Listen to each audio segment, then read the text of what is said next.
ሰላም ጤና ይስጥልን ውድ ሪፖርተር ተከታታዮች የሰዓቱን ዜናዎች ቀጥዬ ያሰማችኋለሁ።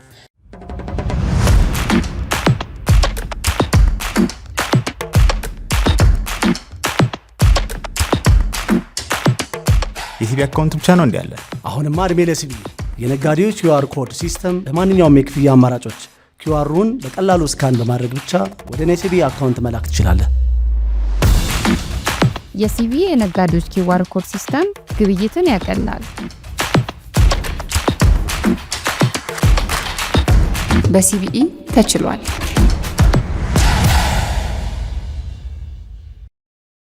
በነ ዶክተር ደብረጽዮንና ሜጀር ጀነራል ክንፈ ላይ ፌዴራል ፍርድ ቤት የሰጠው ትዕዛዝ በክልሉ ፍርድ ቤት ጸደቀ። የፌዴራል ጠቅላይ ፍርድ ቤት የቀድሞ የትግራይ ክልል ፕሬዝዳንት ዶክተር ደብረጽዮን ገብረ ሚካኤል፣ የሜቴክ የቀድሞ ኃላፊ ሜጀር ጀነራል ክንፈ ዳኘው፣ አምባሳደር አዲስ ዓለም ባሌማን ጨምሮ 13 ግለሰቦችም የትግራይ መልሶ ማቋቋም ኢንዶመንት ፈንድን ወክለው እንዳይንቀሳቀሱ የሰጠውን የእግድ ትዕዛዝ የክልሉም ከፍተኛ ፍርድ ቤት አጽድቆታል። በኢፈርት አመልካችነት በ3 ዳኞች ውሳኔ እግድ መሰጠቱን የሚገልጽ ሪፖርተር የተመለከተው በፌዴራል ጠቅላይ ፍርድ ቤት ታህሳስ 13 ቀን 2018 ዓ.ም የተጻፈ ደብዳቤ ተጠሪዎች ዶክተር አረጋዊ ገብረ ሚካኤል፣ ሜጀር ጀነራል ክንፈ ዳኘው፣ ዶክተር ደብረጽዮን ገብረ ሚካኤል፣ ዶክተር አብርሃም ተከስተ፣ ወይዘሮ ኪሮስ ሀጎስ፣ አምባሳደር ኃይለ ኪሮስ ገሰሰ፣ ዶክተር ጻድቅ ኪዳነ ማርያም፣ አቶ ሰናይ ካሃስ፣ ኮሎኔል ካሳይ ተክሉ፣ ወይዘሮ ሸዊት አዲሱ፣ አቶ አታክልቲ ገብረ ሕይወት፣ አምባሳደር አዲስ ዓለም ባሌማ እንዲሁም አቶ ጥላሁን ታረቀኝን በተመለከተ ዝርዝር የእግድ ትዕዛዝ ሰጥቷል። የትዕዛዝ ሰነዱ እንደሚያስረዳው ታህሳስ 3 ቀን 2018 ዓ.ም በክስ መዝገቡ ላይ እግድ ከተሰጠ በኋላ አመልካች ኢፈርት ታህሳስ 10 ቀን 2018 ዓ.ም በተጻፈ የእግድ ትዕዛዝ የተጠሪዎች ስም ዝርዝር ባለመጻፉና ቃለ ጉባኤዎች በግልጽ ስላልተገለጹ እንዲሁም ለክልሉ ከፍተኛው ፍርድ ቤት ትዕዛዙን እንዲያስፈጽም ይጻፍልን በማለታቸው የትግራይ ፍትህ ቢሮም ከፍ ብሎ በተመለከተው መሰረት እንዲብራራለት ታህሳስ 8 ቀን 2018 ዓ.ም በተጻፈ ደብዳቤ በመጠየቁ የፌዴራሉ ጠቅላይ ፍርድ ቤት ትዕዛዝ ማስተላለፉ ተገልጿል። ከዚህ በማስከተል በሰፈረው ትዕዛዝ በጠቅላይ ፍርድ ቤት የተጀመረው ክርክር ሳይጠናቀቅ ተጠሪዎች የአመልካችን ድርጅት ወክለው ቢንቀሳቀሱ አሁን በስራ ላይ ካለው ባላደራ ቦርድና ዋና ስራ አስፈጻሚ ጋር ግጭት የሚያስከትል መሆኑን ችሎቱ ስለተረዳ ክርክሩ እስኪጠናቀቅ ድረስ በክልሉ ፍትህ ቢሮ 3 ቃለ ጉባኤዎች እንዳይፈጸሙ ታግደው እንዲቆዩ የተሰጠው ትዕዛዝ እንዳይነሳ ትዕዛዝ መተላለፉ ተመላክቷል። በትዕዛዙ የተጠቀሱት ቃለ ጉባኤዎች የመጀመሪያው የካቲት 8 እና 9 ቀን 2017 ዓ.ም በተካሄደው የኢፈርት ምክር ቤት ጉባኤ በትግራይ ክልል ፍትህ ቢሮ የሰነዶች ምዝገባና ማረጋገጫ ሰኔ 12 ቀን 2017 ዓ.ም የጸደቀው ቃለ ጉባኤ በማስከተልም በምክር ቤቱ ጉባኤ የካቲት 14 ቀን 2017 ዓ.ም የተደረገ ቅድሚያ ከተጠቀሰው ጋር በተመሳሳይ ቁጥር ሰኔ 12 ቀን 2017 ዓ.ም የጸደቀ የባላደራ ቦርድ ቃለ ጉባኤ ይገኙበታል። ሶስተኛው ደግሞ በምክር ቤቱ ጉባኤ መሰረት የካቲት 19 ቀን 2017 ዓ.ም የተደረገና በተመሳሳይ ቁጥር በክልሉ ፍትህ ቢሮ የሰነዶች ምዝገባና ማረጋገጫ ዳይሬክቶሬት ሰኔ 12 ቀን 2017 ዓ.ም የጸደቀ የባላደራ ቃለ ጉባኤ እንዳይፈጽሙ ታግደው እንዲቆዩ የተሰጠው ትዕዛዝ እንዳይነሳ ታዟል። የፌዴራል ጠቅላይ ፍርድ ቤት ትዕዛዙ በትግራይ ክልል መቀለ ከተማ ከፍተኛ ፍርድ ቤት በኩል እንዲፈጸም ለፍርድ ቤቱ ደብዳቤ እንዲጻፍም ትዕዛዝ በማስተላለፍ መዝገቡን ለመመርመር ለየካቲት 26 ቀን 2018 ዓ.ም ቀጠሮ መስጠቱም ተገልጿል። አዲስ አበባ ዩኒቨርሲቲ ለዓመታት ሲቸገርበት የነበረውን የአካዳሚክ ነጻነት ለማረጋገጥ ትኩረት ሰጥቶ እየሰራ መሆኑን አስታወቀ። ዩኒቨርሲቲውን ከብሔርተኝነት መጠበቅ እንደሚገባም ማሳሰቢያ ተሰጥቷል። አዲስ አበባ ዩኒቨርሲቲ ለበርካታ ዓመታት ሲቸገርበት የነበረውን የአካዳሚክ ነጻነት ለማረጋገጥ ትኩረት ሰጥቶ እየሰራ መሆኑን ገልጿል። በውይይት መድረኩ የአዲስ አበባ ዩኒቨርሲቲ የ75 ዓመታት ስኬቶችና ተግዳሮቶች በሚል ርዕስ ገለጻ ያደረጉት የዩኒቨርሲቲው የፍልስፍና ተመራማሪ ፕሮፌሰር በቀለ ጉተማ የአካዳሚክ ነጻነትና ራስን በራስ የማስተዳደር ጉዳይ የአዲስ አበባ ዩኒቨርሲቲ ለአሰርታት ሲቸገርባቸው የነበሩ ጉዳዮች መሆናቸውን አሁን ግን እውን ሊሆን ከጫፍ መደረሱን ገልጸዋል። ራስን በራስ የማስተዳደር ኃላፊነት ዩኒቨርሲቲው በራሱ አመራሩን እንዲመርጥ የዩኒቨርሲቲው ማህበረሰብ በተቋሙ አሰራር ውስጥ በንቃትና ተጨባጭ ተግባራት ላይ መሳተፍ የሚያስችል መሆኑንም ገልጸዋል።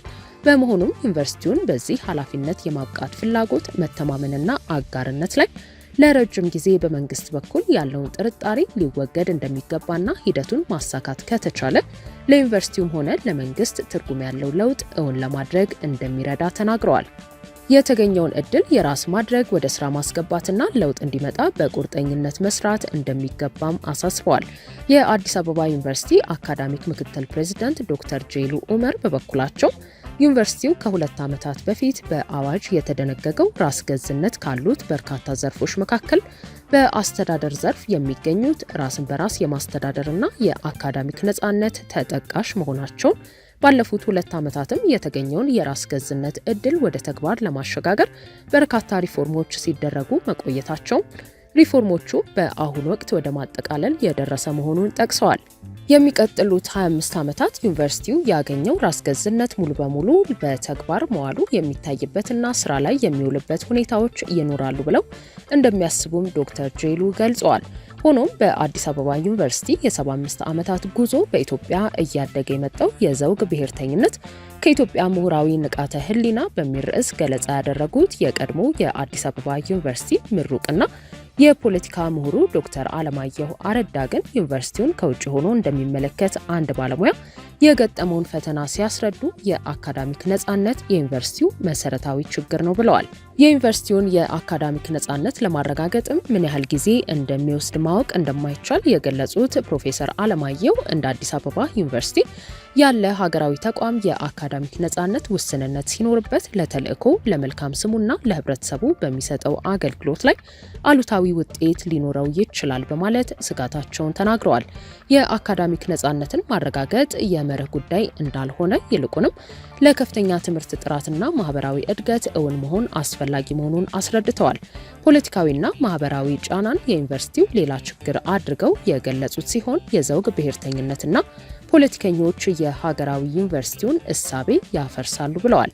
የማንነት ፖለቲካ ኢትዮጵያ ለምታደርገው የዲሞክራሲያዊ ስርዓት ግንባታ ጥረት አንዱና ዋነኛው ፈተና መሆኑን እንደ አዲስ አበባ ዩኒቨርሲቲ ያሉ የእውቀት ተቋማትን በጥንቃቄ መያዝ ያስፈልገዋል ሲሉ አሳስበዋል።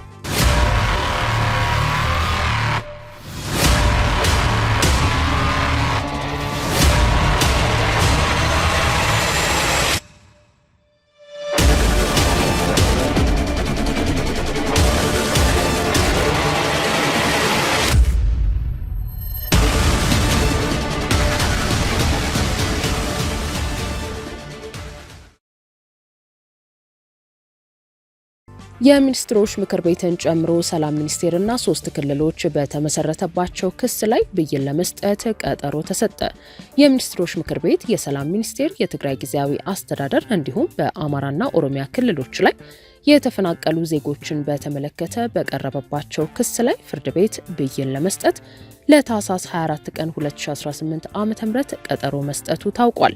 ክሱን የመሰረተው ቅድሚያ ለሰብአዊ መብቶች ሀገር በቀል የማህበረሰብ ድርጅት በፌዴራል ከፍተኛ ፍርድ ቤት መሰረታዊ የሰብአዊ መብቶች ጥበቃ ችሎት ባቀረበው አቤቱታ ፍርድ ቤቱን በጠየቀው ዳኝነት ተከሳሾች ተፈናቃዮችን ወደ ቀያቸው ደህንነታቸውን በተጠበቀ መልኩ እንዲመልሱ ውሳኔዎችን እንዲያሳልፉ፣ ለተፈናቃዮች ደህንነት ዋስትና የሚሰጥ ሁኔታ እንዲፈጥሩ፣ ተፈናቃዮች ወደ ቀያቸው እንዲመለሱ በተግባር ስራ እንዲሰሩ ውሳኔ እንዲሰጥ፣ እንዲሁም ተፈናቃዮቹ ወደ ቀያቸው ከተመለሱ በኋላ መኖሪያ ቤታቸው እንዲመለስላቸውና በዘላቂነት እንዲቋቋሙ እንዲያደርጉ ትዕዛዝ እንዲሰጥለት የፌዴራል ከፍተኛ ፍርድ ቤት መሰረታዊ የሰብአዊ መብቶች ጥበቃ ልደታ ምድብ ችሎት ጠይቋል። የክስ መዝገቡ ዝርዝር የመብት ጥሰት መግለጫ ተከሳሾች ህገ መንግስታዊና ዓለም አቀፋዊ ግዴታቸውንና ኃላፊነታቸውን ባለመወጣታቸው ደርሰዋል ያላቸውን ጉዳዮች አብራርቷል። በክስ መዝገቡ እንዲሁም በጸደቀው የካምፓላ ስምምነት መሰረት አንቀጽ 11 ቁጥር 1 እና 2 ማንኛውም ፈራሚ ሀገር የሀገር ውስጥ ተፈናቃዮች በምርጫቸው መሰረት ወደ ቀያቸው የመመለስ በቂ የጸጥታና ደህንነት ሽፋን የመስጠትና በቂ የሆነ የማቋቋሚያ እርዳታ እንዲቀርብላቸው የማስተባበር ግዴታ አስቀምጧል ይላል። ከሳሽ የአማራ ብሔራዊ ክልላዊ መንግስት የምዕራብ ትግራይ ተፈናቃዮች ሲኖሩበት የነበረ ቀያቸውን ይዞ እያስተዳደረ የሚገኝ ሲሆን ማንኛውም ኢትዮጵያዊ በመረጠው የሀገሪቱ አካባቢ የመኖር መብት አለው የሚለውን የህገ መንግስቱ አንቀጽ 32ን በመጣስ ተፈናቃዮቹ ወደ ቀያቸው እንዳይመለሱ በመከልከል ዜጎቹ በከፍተኛ ስቃይና ሰቆቃ ለዓመታት እንዲቀጥሉ እያደረገ ይገኛል ብሏል። ክሱ የቀረበለት የፌዴራሉ ከፍተኛ ፍርድ ቤት መሰረታዊ የሰብአዊ መብቶች ጥበቃ ችሎት አርብ ታህሳስ 17 ቀን 2018 ዓ.ም ከሰዓት በኋላ ተሰይሞ የነበረ ሲሆን ተከሳሾቹ በቀረበባቸው ክስ ላይ ምላሽ መስጠት ይገባቸዋል ወይንስ አይገባቸውም በሚለው ላይ ብይን ለመስጠት ለታህሳስ 24 ቀን 2018 ዓ.ም ቀጠሮ ሰጥቷል። ውድ ሪፖርተር ተከታታዮች የሰዓቱ ዜናዎቻችን እነዚህ ነበሩ። ስላደመጣችሁን ከልብ እናመሰግናለን።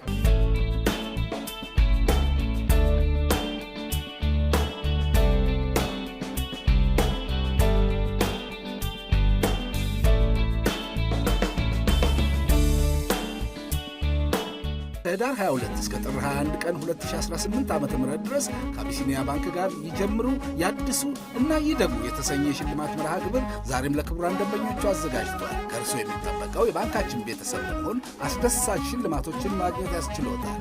አቢሲኒያ የሁሉም ምርጫ።